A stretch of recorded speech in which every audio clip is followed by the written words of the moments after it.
Assalamualaikum warahmatullahi wabarakatuh.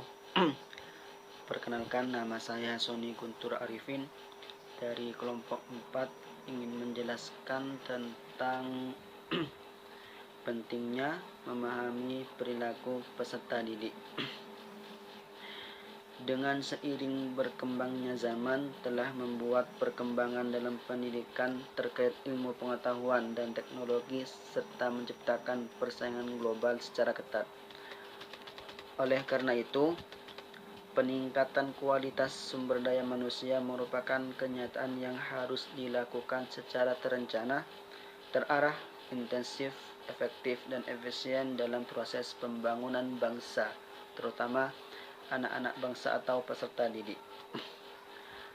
Agar pembelajaran menjadi bermakna, perlu dirancang dan dikembangkan berdasarkan pada kondisi siswa sebagai subjek belajar dan komunitas budaya tempat siswa tinggal. Siswa sendiri adalah manusia yang memiliki sejarah, makhluk dengan ciri keunikannya yang berbeda-beda. Pemahaman terhadap siswa sebagai subjek belajar inilah yang harus dijadikan pijakan setiap guru maupun setiap pendidik dalam mengembangkan teori-teori maupun praksis pendidikan. Karakteristik peserta didik sangat penting untuk diketahui oleh pendidik, karena ini sangat penting untuk dijadikan acuan dalam merumuskan strategi pengajaran. Strategi pengajaran terdiri atas metode dan teknik atau prosedur yang menjamin siswa mencapai tujuan secara efektif dan efisien. Persoalan yang sering terjadi saat ini adalah masih ada juga pendidik yang salah memperlakukan peserta didik karena kurang pahamnya dalam melihat karakteristik yang dimiliki peserta didik. Oleh sebab itu, karakteristik peserta didik setiap tingkatannya berbeda-beda.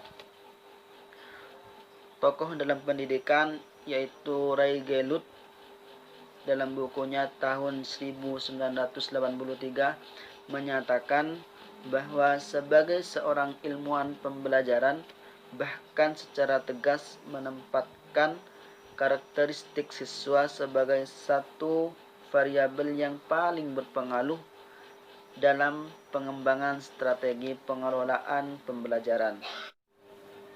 Pakar pembelajaran menempatkan langkah analisis karakteristik siswa pada posisi yang sangat penting yang harus pertama kali dilakukan oleh seorang pendidik sebelum langkah-langkah lainnya seperti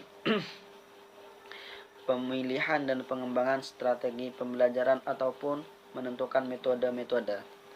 Semua ini menunjukkan bahwa model pembelajaran apapun yang dikembangkan atau strategi maupun metode apapun yang dipilih untuk keperluan pembelajaran haruslah berpijak kepada karakteristik perseorangan atau individu setiap peserta didik. Untuk mengembangkan strategi pembelajaran yang optimal, terlebih dahulu guru perlu mengetahui karakteristik siswa sebagai pijakan maupun acuannya dalam proses pembelajaran. Menurut Degeng dalam bukunya tahun 1991 halaman yang ke-6 insyaallah mengatakan bahwa karakteristik siswa adalah aspek-aspek atau kualitas perseorangan siswa yang telah dimiliki setiap masing-masing siswa. Menganalisis karakteristik siswa dimaksudkan untuk mengetahui ciri-ciri perseorangan siswa.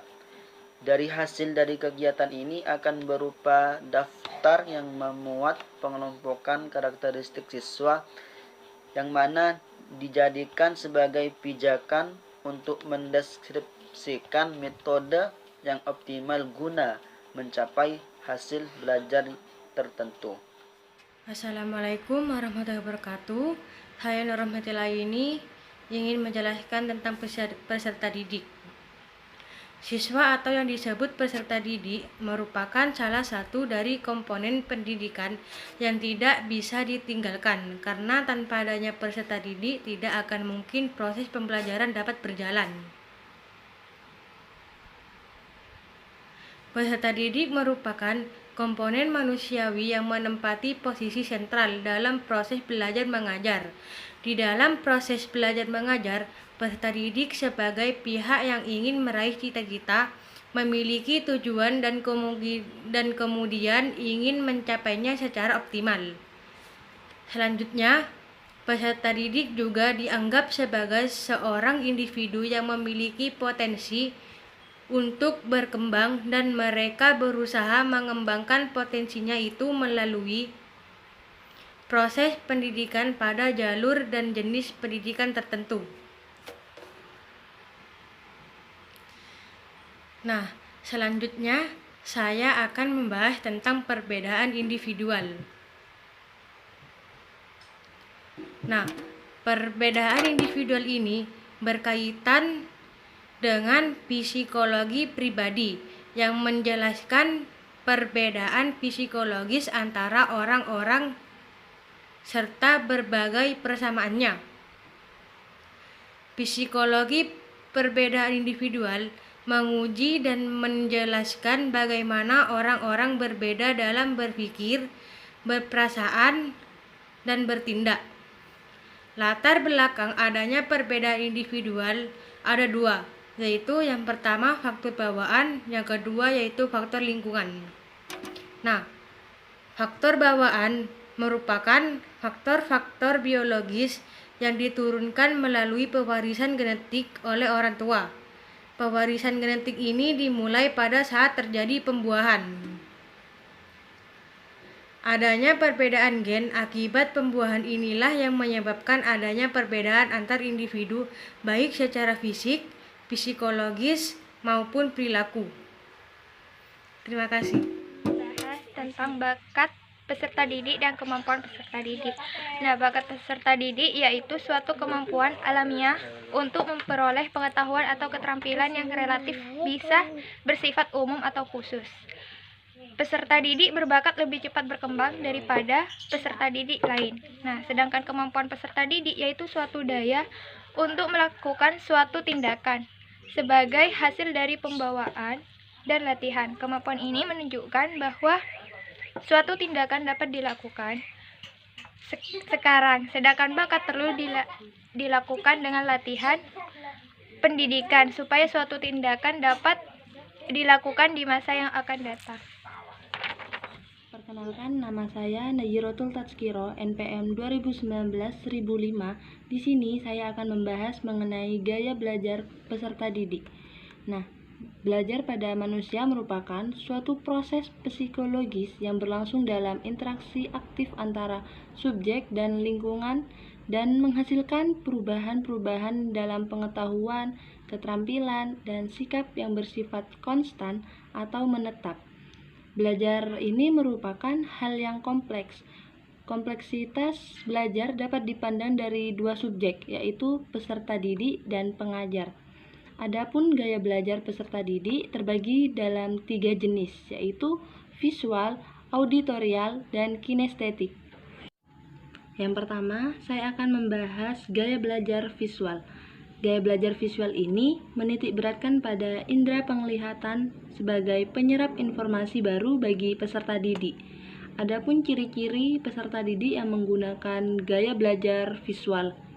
Yang pertama yaitu ketika berbicara, ia akan cepat, teliti terhadap detail, mementingkan penampilan baik dalam hal pakaian maupun presentasi, pengeja yang baik dan dapat melihat kata-kata yang sebenarnya dalam pikiran mereka, mengingat apa yang dilihat dari apa yang didengar, mengingat dengan asosiasi visual, biasanya tidak terganggu oleh keributan, dan lebih suka membaca daripada dibacakan.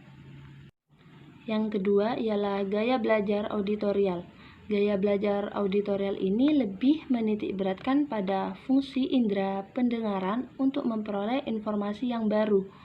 Nah, adapun ciri-ciri peserta didik dengan gaya belajar yang menggunakan auditorial, meliputi yang pertama, berbicara kepada diri sendiri saat ia sedang belajar, mudah terganggu dengan keributan, menggerakkan bibir mereka dan mengucapkan tulisan di buku ketika sedang membaca, senang membaca dengan keras dan mendengarkan, biasanya pembicara yang fasih, dan belajar dengan mendengarkan dan mengingat apa yang didiskusikan daripada apa yang dilihat.